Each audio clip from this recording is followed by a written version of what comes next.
I think we get very obsessed with like, oh, you have to set goals and they have to be, the SMART acronym and they have to this. And it's just like you're just giving people more stuff to do. Like you want to do your 13A, right? You don't need to write that down necessarily. Like it might motivate you to make it your phone lock screen or whatever. I think that's a great idea. But the more things you put on that list of shit you have to do, it's the more you're actually just kind of like making it harder for you to achieve them. Sometimes it's best to just know the thing you want to do and really, I had a great year. I didn't need to like write down the things I wanted to do. I know what they are. So, okay, so the next one, which ties directly into that, is I usually look at that and I think about my barriers. So, like, what were the things that prevented me from having good experiences this year? Or the inverse is when I look at those major experiences, what was it that I got out of the way, or what was like not a problem in my life that enabled me to do those things? So, usually when I look at my peak experience, it's either like I was on a trip, I had a period of like low work stress, or, like in this case, my wife wasn't working for a chunk of last year, so it was like we got to travel more, right? So I had more peak experiences because there was like slightly less logistics in our lives, as an example, right? Sure. That's not one that you can like reproduce all the time, but like periods of low work stress, periods where your kid's situation is like easier, family situation is easier than it might be, or you've been like settled in your house for a while, or you're sleeping particularly good because you bought a new bed, or like whatever the thing is, right? To try to make those connections between the good experiences that you have and stuff that was not an obstacle at that time. Because the more you identify what those obstacles are, the easier it is for you to make all that stuff easier on yourself in terms of time management skills, in terms of your overall recovery and load management.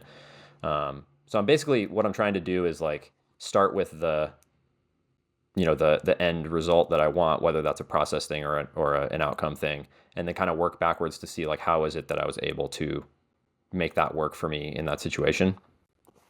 Or if it wasn't the year I wanted, or if I didn't have the experiences I wanted to do, why did it work out that way? What was it that I missed? All right, y'all, just a quick second here to shout out today's sponsor, which is the Kaya Climb app. If you're bouldering outdoors, or if you like to go check out bouldering areas, this app needs to be in your kit. I love it so much. They work with local experts to curate incredible guidebooks for over 50 of the top bouldering areas around and counting. We're talking GPS pinned coordinates to all the blocks, accurate descriptions, beautiful photos, and one of my favorite features, over 300,000 community uploaded beta videos. It's so good, it's so well designed. Hit that link below to try it for free. And if you upgrade to Kaya Pro to get even more features, well, use that link and you're going to get 20% off. All right, get out there and crush. Let's get back to the video. We're identifying the things that were removed to allow us to have the good experiences or accomplishments, and we're also identifying the things that maybe prevented us from achieving certain accomplishments. Yeah, at the end of the day, I think that stuff is a very big driver of performance, arguably a bigger driver of performance than like finger strength or anything like that, right? Like No, if you have a no, sick kid or a no. sick I'm parent, going to delete that. I can't. It's all finger strength all the I know, time. I'm sorry. Yeah. If you have a sick kid or a sick parent or a parent you're taking care of or something like that, it's obviously it just doesn't it maybe you could make an argument that having stronger fingers is better because your time's constrained, so you really need that one try to count, but it's a much better course of action to like try to snag the performance periods when nothing crazy is happening, than to try to hit it backwards. So, and I'll give you a practical example, one that I haven't even done this for 2023 yet. I haven't done my reflection, but one that I know will be true is that my fall season was very good for me. And I know that on paper because the volume and intensity of climbing that I achieved is about the same as last year, but I spent like 30% fewer days climbing outside.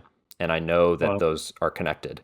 Like I was less tired, really. That's the barrier that I removed for myself is I wasn't climbing so much that I was tired all the time. So I was able to maintain this really high level of intensity.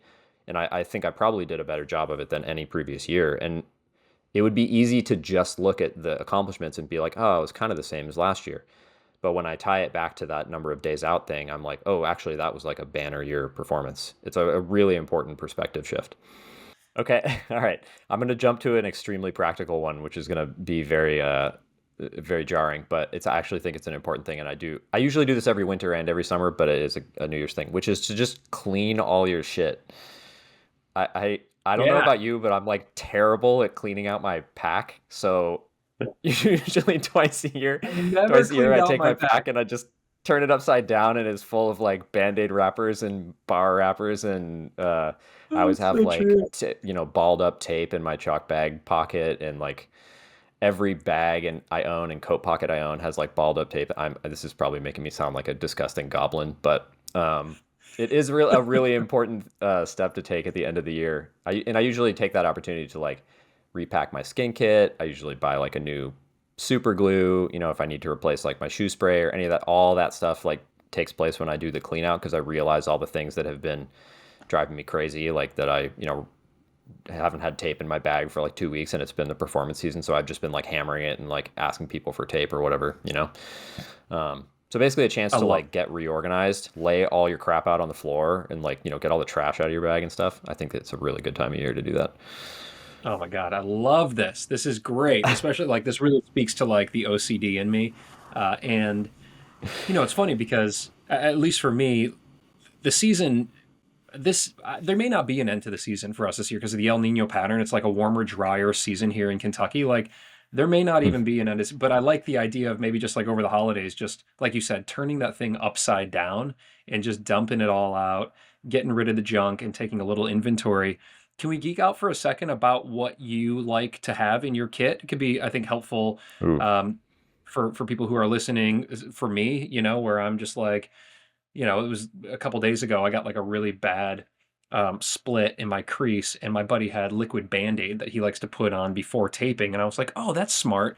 Things that I don't think of because I just, have I just kind of go out and get my day in and come home. But like, when I go Mm-hmm. climbing with more experienced climbers, I'm like, oh yeah, you've got some like cool stuff in there. Shoe spray was another one that you just mentioned that my buddy was like, oh, Dr. Thomas Cunningham, who I've had on the show here, and yeah, he had like tension shoe spray or something like that. I was like, yeah, rad, let's do it. So, what do you like? I mean, we Yeah. don't have to go through the entire inventory of what's in your kit, but like, what are maybe some go tos that I haven't been thinking of?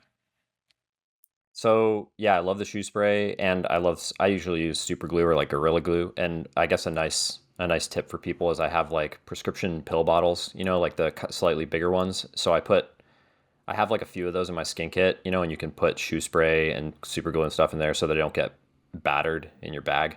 Um, and you can also Yeah, fit cool. band-aids in there. I also have one that has like ibuprofen and Percocet in it in case I like am climbing by myself and break an ankle or something like that. God Right. forbid. Yeah, Um, yeah. so I like those pill bottles and in my bag mostly just general normal climber stuff. I think shoes, chalk. Usually I have sandpaper, water. I always have extra food at the bottom of my bag. Usually stuff that stays in there pretty much the whole season because it's just in there in case I forget to bring food or I leave my food bag in the car or whatever.